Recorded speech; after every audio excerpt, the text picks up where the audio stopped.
प्यारे छात्रों, अर्थशास्त्र की कक्षा में आप सभी का स्वागत है। आज हम लोग देखेंगे उपभोक्ता की बचत, कंज्यूमर सरप्लस। एक ऐसा इंटरेस्टिंग टॉपिक है जिसका हम व्यवहारिक जीवन में हर एक दिन, हर रोज करते हैं। ये उपभोक्ता की बचत क्या है, इसका आधुनिक व्याख्या professor A Marshall, Alfred martial,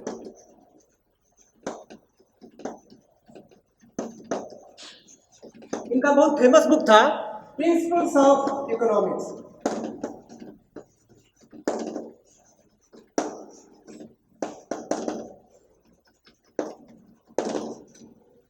लेकिन इस थ्योरी को सबसे पहले ड्यूपिट ने, एक फ्रांसीस इकोनॉमिस्ट थे ड्यूपिट, इसने 1844 में इनका एक फेमस आर्टिकल आया था रिलेटिव यूटिलिटी। रिलेटिव यूटिलिटी, इसी चीज को बोल्डिंग ने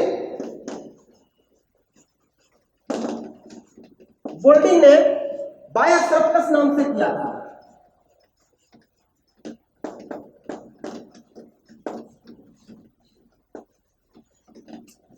लेकिन इस थ्योरी को वैज्ञानिक रूप से प्रोफेसर जे आर हिथ, इनका बहुत फेमस बुक था वैल्यू एंड कैपिटल।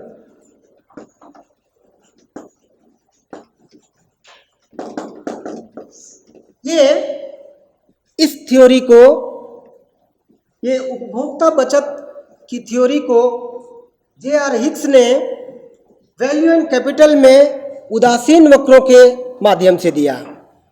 अब हम ये देखेंगे कि आखिर मार्शल ने उपभोक्ता की बचत को किस रूप में विश्लेषित किया। मार्शल ने कहा कि द एक्सेस प्राइस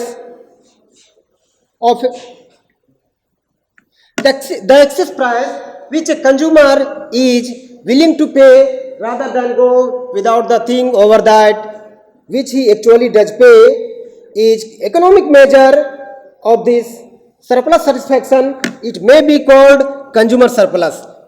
अर्थात किसी वस्तु के उपभोग से वंचित रहने की अपेक्षा उपभोक्ता जो मूल्य देना चाहता है तथा वास्तव में जो मूल्य देता है, इन दोनों का अंतर ही संतुष्टि की अधिकता की माप है, जिसे उपभोक्ता की बचत कहा जाता है। इनके इस कथन का पेंसन ने भी इस शब्द में कहा, the difference between what we would pay and what we have to pay, that is called consumer surplus.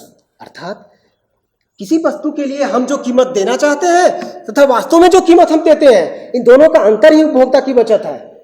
जैसे इन दोनों की परिभाषाओं से उसके बाद ये शब्द निकल के आता है कि आखिर उपभोक्ता किसी वस्तु के लिए, अगर हम किसी खास घड़ी का अगर चर्चा करेंगे तो अगर उपभोक्ता किसी खास घड़ी के लिए 5,000 रुपये देना चाहता है, लेकिन जब बाजार में पहुंचता है तो वास्तव में वो घड़ी उसको 4,000 रुपये में मिल जाती है। मतलब ये जो है देना चाह रहा था 5,000 रुपये, लेकिन उसको वास्तव में मिल गया 4,000 रुपये में 1,000 रुपये। यही उपभोक्ता की बचत है।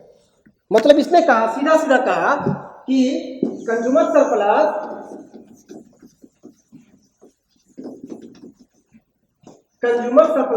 Is equal to potential price minus actual price. अब इसमें दो चीजें आती है। अगर हम कंज्यूमर सरप्लस को, ये जो है पोटेंशियल प्राइस, ये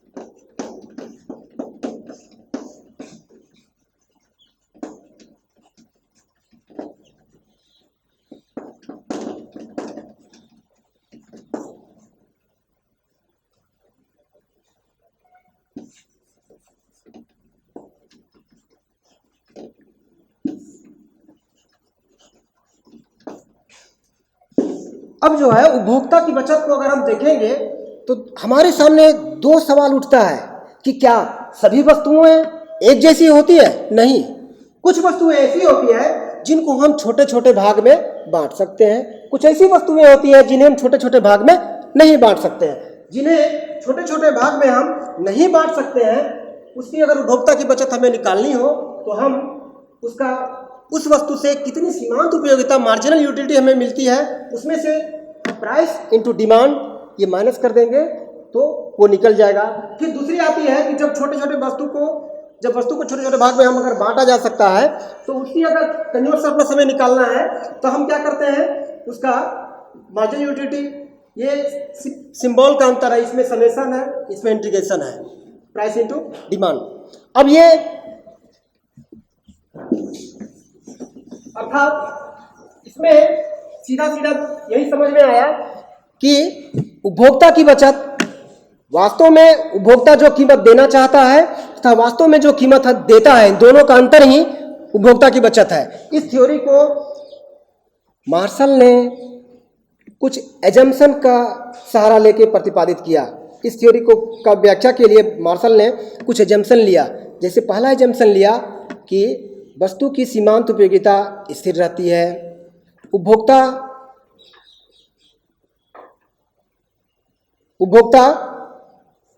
वो जो है उपभोक्ता के सीमांत उपयोगिता उपभोग में सीमांत उपयोगिता ह्रास नियम लागू होता है, मुद्रा की सीमांत उपयोगिता स्थिर रहती है, वस्तु विभाज्य है, वस्तु समरूप है, बाजार पुनर्प्रतियोगी है, उपभोक्ता का आय, फैशन, रुचि, आदत आदि स्थिर रहती है। ये कुछ एजम्पशन है जिसको मार्शल ने वो माना। अब जो है अब सिद्धांत की व्याख्या को हम देखेंगे दो तरह से। एक ये है कि जब वस्तु को हमारे सामने दो तरह की वस्तु है, एक है एकल इकाई क्रय और दूसरा है बहुल इकाई क्रय। एकल इकाई में क्या होता है, सिंगल यूनिट परचेज। इसमें क्या होता है, इसमें है कि कोई भी वस्तु को हम छोटे छोटे भाग में नहीं बांट सकते हैं, मतलब उस वस्तु को हमें एक यूनिट को हमें लेना पड़ेगा। जैसे अगर हम कोई मोबाइल खरीदते हैं तो हमें मोबाइल में सिर्फ हमें पूरी सेट को खरीदना पड़ेगा, हमें उसके पार्ट बाय पार्ट को हम अंतर नहीं कर सकते हैं। तो और दूसरा आता है घड़ी भी। घड़ी हमें अगर घड़ी खरीदनी है तो उसका पूरी यूनिट को खरीदना पड़ेगा, न कि हम उसका बेल्ट अलग खरीदेंगे, इंजन अलग खरीदेंगे, ऐसा नहीं होता है। दूसरा होता है मल्टीपल यूनिट।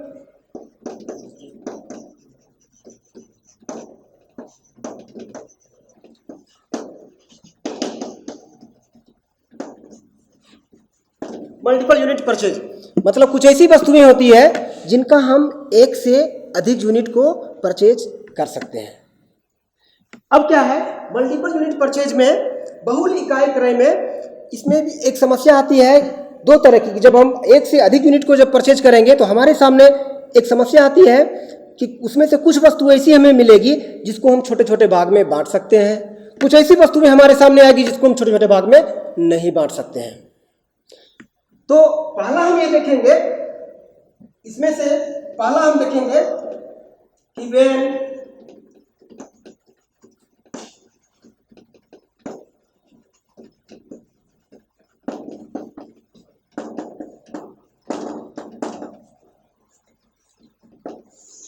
जब वस्तु को छोटे छोटे भाग में हम नहीं बांट सकते हैं। तो इसमें से एक आता है घड़ी हमारे सामने, कि अगर हमें घड़ी को अगर हमें खरीदना है तो हमें उसकी पूरी यूनिट को खरीदना पड़ेगा। हम ऐसा नहीं कर देंगे, बेल्ट अलग खरीदेंगे, इंजन अलग खरीदेंगे, ऐसा नहीं होता है। अब क्या आता है इसमें कि अगर घड़ी को हमारे सामने हमें दिमाग में लेके चले कि इस घड़ी के लिए हम 10,000 रुपये देंगे, लेकिन जब हम मार्केट में जाते हैं तो वो घड़ी वास्तव में 7,000 रुपये में हमें मिल जाती है। मतलब ये 3,000 रुपये जो है ये कंज्यूमर सरप्लस है। इस चीज को हम एक रेखा चित्र से भी हम इस तरह दिखा सकते हैं। उससे पहले इसको हम एक टेबल से भी समझने का प्रयास करेंगे कि कंज्यूमर सरप्लस का वास्तव में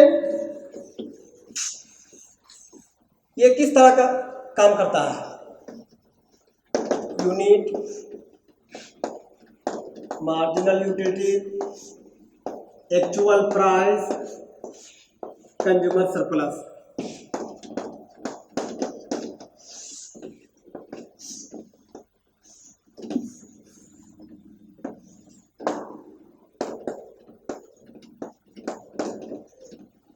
एक्चुअल प्राइस 3 रुपए है। अब क्या है, हम यहाँ 5 यूनिट को परचेज कर रहे हैं, 1 2 3 4 5। पहली यूनिट को परचेज कर रहे हैं, पहली यूनिट से हमें मार्जिनल यूटिलिटी 10 मिल रहा है, दूसरी से 8 मिल रहा है, तीसरी से 6 मिल रहा है, चौथी से 4 और पांचवी से 3 के बराबर मिल रहा है। एक्चुअल प्राइस हम कितना दे रहे हैं, 3 रुपए। हर एक यूनिट के लिए हम 3 रुपए दे रहे हैं। मतलब ये जो है पहली यूनिट को जब परचेज कर रहे हैं उससे हमें यूटिलिटी मिल रही है 10 के बराबर, लेकिन हम प्राइस कितना भुगतान कर रहे हैं, 3 रुपए। मतलब हमें बचत कितना हो रहा है, 7 का। इसमें से कितना कर रहे हैं, 5 बचत हो रहा है, इसमें 3, इसमें 1, इसमें 0। अब सवाल ये उठता है कि क्या कंज्यूमर इस लेवल से भी आगे जाएगा?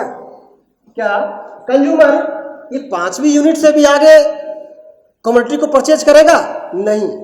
इसलिए नहीं परचेज करेगा क्योंकि यहाँ मार्जिनल जितना उसको उस वस्तु से जितनी यूटिलिटी उसको मिल रही है उतने के बराबर कीमत दे रहा है। अब अगर अगली यूनिट को परचेज करेगा तो उसे कोई यूटिलिटी, कोई उपयोगिता उसे नहीं मिलेगी, इसलिए यहीं पे स्टॉप करेगा। अब इस चीज को हम एक ग्राफ से देखेंगे, ये इस तरह से दिखेगा।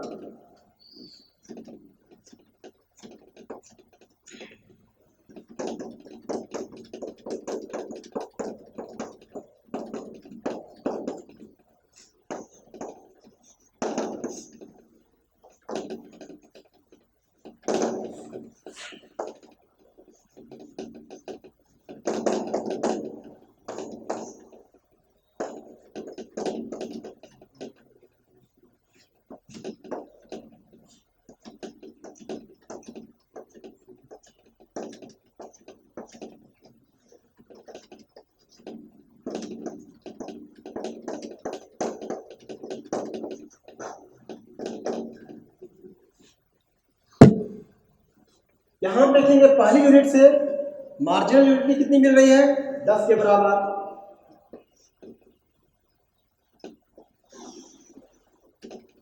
दूसरी यूनिट से कितनी मिल रही है, 8 के बराबर। तीसरी यूनिट से 6 के बराबर। चौथी यूनिट से 4 के बराबर। पांचवी यूनिट से 3 के बराबर।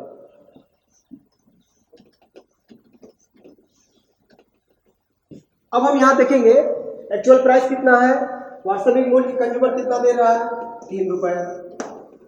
मतलब ये जो एरिया हुआ ये हुआ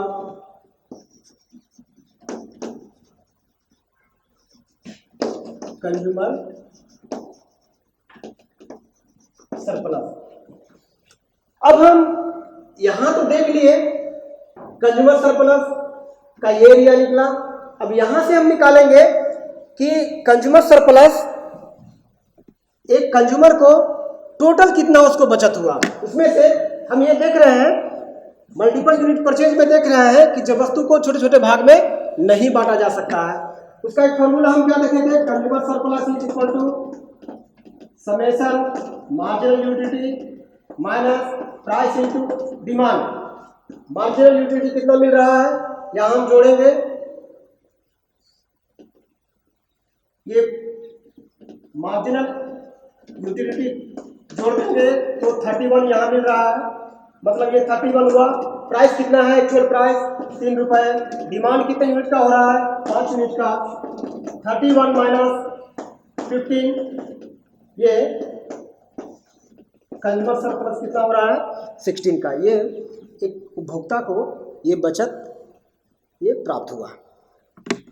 इसमें से यहां भी हम कैलकुलेट करेंगे तो ये भी इतना ही आएगा। अब हम आगे चलेंगे कि इसमें से जब वस्तु को छोटे छोटे भाग में बांटा जा सकता है, कुछ ऐसी वस्तुएं हमारे सामने होती है जिसका हम छोटे छोटे भाग में विभाजन नहीं कर सकते हैं, नहीं बांट सकते हैं। अगर जैसे हमारे सामने कुछ वस्तुएं ऐसी होती है जिसको हम छोटे छोटे भाग में बांट सकते हैं। जैसे एक कमरा है, हम बीच में डिवाइड कर देंगे और एक क्लास इधर बनाएंगे, एक क्लास उधर बनाएंगे। कुछ और भी करना हो, हमें कुछ और टीचर का चैम्बर बनाना हो तो यहाँ भी एक केबिन बना के हम उसको बांट सकते हैं। तो ये जो है, इसको देखने के लिए हम ये देखेंगे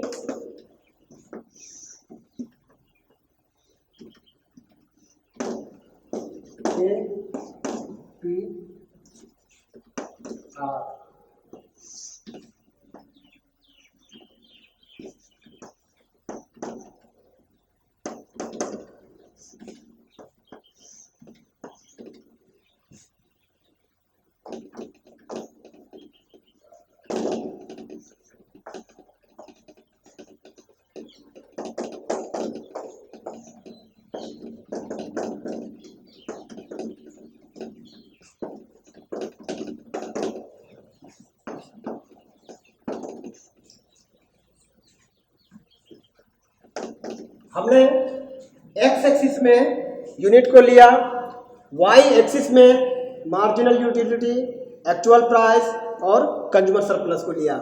इसमें ए आर ये रेखा मार्जिनल यूटिलिटी की रेखा है। ये हम सभी देख रहे हैं कि ये ऊपर से नीचे दाहिनी ओर, ये ऊपर से नीचे दाहिनी ओर झुक रहा है। मतलब ये दिखा रहा है कि जैसे जैसे हम यूनिट को बढ़ाते जाएंगे, वस्तु की इकाई को बढ़ाते जाएंगे, उससे मिलने वाली सीमांत उपयोगिता क्रमशः घटती जाएगी। लेकिन ये ओपी, ये एक्चुअल प्राइस, ये फिक्स है, इसमें कोई अंतर नहीं हो रहा। तब क्या होगा, ये उपभोक्ता संतुलन कहाँ बनाएगा? ई बिंदु पर। ये ई बिंदु पर क्यों बनाएगा? ये ई बिंदु पर इसलिए बनाएगा क्योंकि जितना वो कीमत दे रहा है उतने के बराबर उसको उस वस्तु से सीमांत उपयोगिता उसको मिल रही है। अगर यहाँ से आगे बढ़ेगा तो यूटिलिटी घट जाएगी, प्राइस ज्यादा होगा, इसीलिए ये ई बिंदु पर संतुलन बनाएगा। अब यहां हम देखेंगे इसका कंज्यूमर सरप्लस देखेंगे।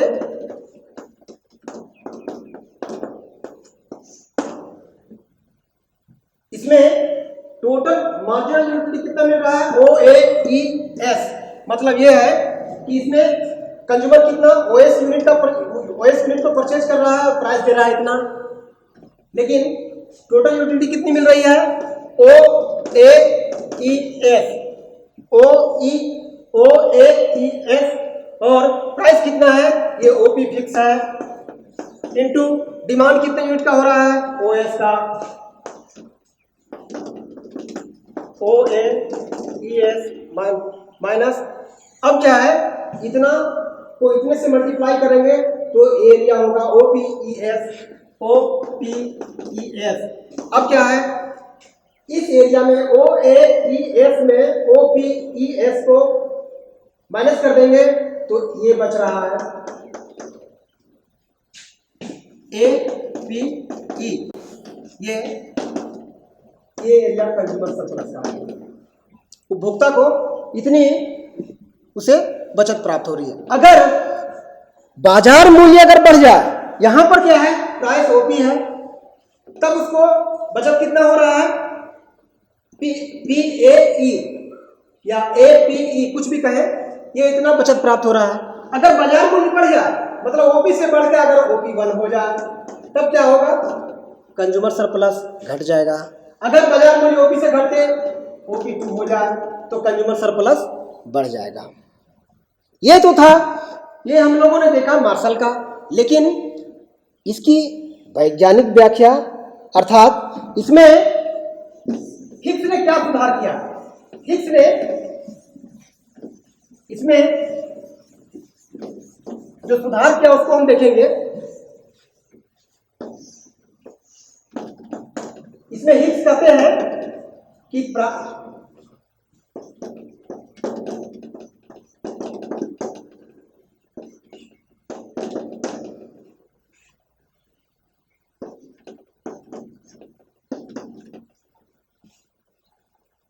इसमें हिक्स कहते हैं कि उपभोक्ता, इसमें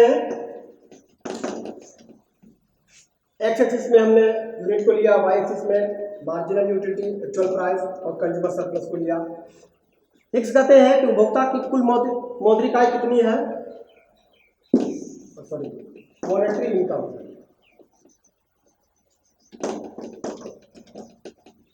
मॉनेटरी इनकम और कंज्यूमर सरप्लस। उपभोक्ता की कुल मौद्रिक आय कितनी है, ओएम।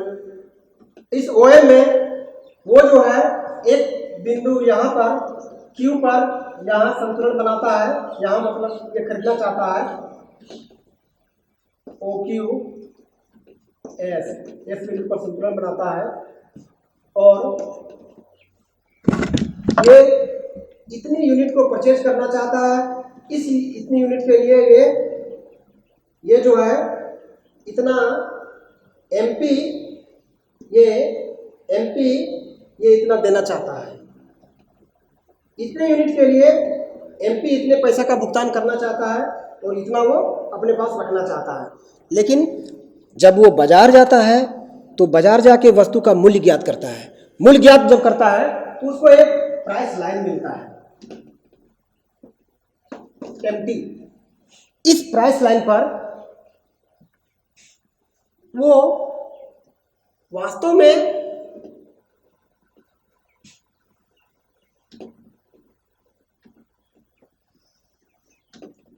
IC1 तीन यहां मिलता है,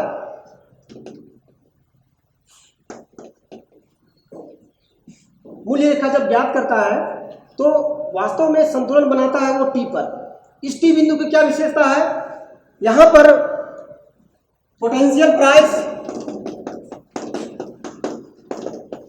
यहां पर पोटेंशियल प्राइस कितना देना चाह रहा था, एमपी, इतना रखना चाह रहा था ओपी। लेकिन जब बाजार पहुंचता है, वस्तु का मूल्य ज्ञात करता है तो उसको नया संतुलन मिलता है टी पर। मतलब अब जो है ओ क्यू वस्तु की इकाई के लिए वास्तव में भुगतान कितना करता है, एमके। पोटेंशियल प्राइस कितना था, एमपी, भुगतान कितना करता है, एमके। मतलब ये केपी, ये जो है केपी, इसको कंज्यूमर सरप्लस मिलता है। अगर हम पूरी यूनिट को बात करें, पूरी यूनिट की बात करेंगे तो केपी टी एस, ये जो है ये कंज्यूमर सरप्लस का ये एरिया है। अब जो है ये कंज्यूमर सरप्लस का एरिया, ये जो है हिक्स ने इस तरह से उपभोक्ता की ये बचत को का इसमें ये सुधार किया। अब क्या है, अब मार्शल के उपभोक्ता बचत सिद्धांत की कुछ आलोचना की गई। जैसे आधुनिक अर्थशास्त्रियों ने इनकी इस तरह आलोचना की कि ये उपयोगिता शब्द जो है ये इंटरनल फीलिंग है। हो सकता है कि जिस वस्तु से हमें उपयोगिता मिल रही है उससे आपको उपयोगिता न प्राप्त हो। जैसे समोसा हमें बहुत पसंद नहीं है, अगर आप हमें फ्री में देंगे तो मुझे उससे कोई यूटिलिटी नहीं मिलेगी। और जिनको पसंद है उन्हें आप 10 रुपये 5 रुपये का समोसा 10 रुपये में भी देंगे तब भी उनको यूटिलिटी मिलेगी। दूसरा है कि उपयोगिता की संख्यात्मक माप संभव नहीं है। अगली आलोचना इनकी की गई कि मुद्रा की सीमांत उपयोगिता स्थिर रहती है। लेकिन हम सभी जानते हैं कि जैसे जैसे हमारे पास मुद्रा की इकाई बढ़ती जाती है उस मुद्रा के लिए हमारी यूटिलिटी घट जाती है। अगली आलोचना की गई, एक इकोनॉमिस्ट है यू गोबाई, इसने कहा कि वास्तव में उपभोक्ता के बचत का अस्तित्व होता ही नहीं है, क्योंकि जिस मांग की रेखा के आधार पर हम उपभोक्ता के बचत की कल्पना करते हैं वो काल्पनिक है। मांग रेखा पर एक ही बिंदु वास्तविक है जिस बिंदु पर वास्तव में खरीद बिक्री की जाती है, इसीलिए इसका अस्तित्व नहीं होता है। जैसे यू गोबाई ने कहा कि अगर हमारी इनकम 40,000 रुपये है तो हम 30,000 रुपये कुछ काम करके 10,000 रुपये कपड़े खरीदने के लिए रखते हैं, तो 10,000 रुपये हम उसको कपड़े खरीद के खत्म कर देते हैं, मेरे पास कुछ नहीं बचता है। इनकी एक आलोचना बड़ी जबरदस्त की गई कि उपभोक्ता की आय, फैशन, रुचि, आदत आदि स्थिर रहती है। आधुनिक अर्थशास्त्रियों ने कहा कि उपभोक्ता की आय, फैशन, रुचि, आदत आदि स्थिर नहीं रहती है, ये हमेशा चेंज होता जाता है। इस तरह हम कह सकते हैं कि उपभोक्ता बचत के सिद्धांत का, ये मार्शल के उपभोक्ता बचत सिद्धांत में कुछ त्रुटियां अवश्य है, लेकिन इनका सिद्धांत बौद्धिक रूप से सम्मानजनक और व्यवहारिक क्रियाओं का मार्गदर्शक है, जिनका हम अपने व्यवहारिक जीवन में, दैनिक जीवन में हर रोज अनुभव करते हैं। धन्यवाद।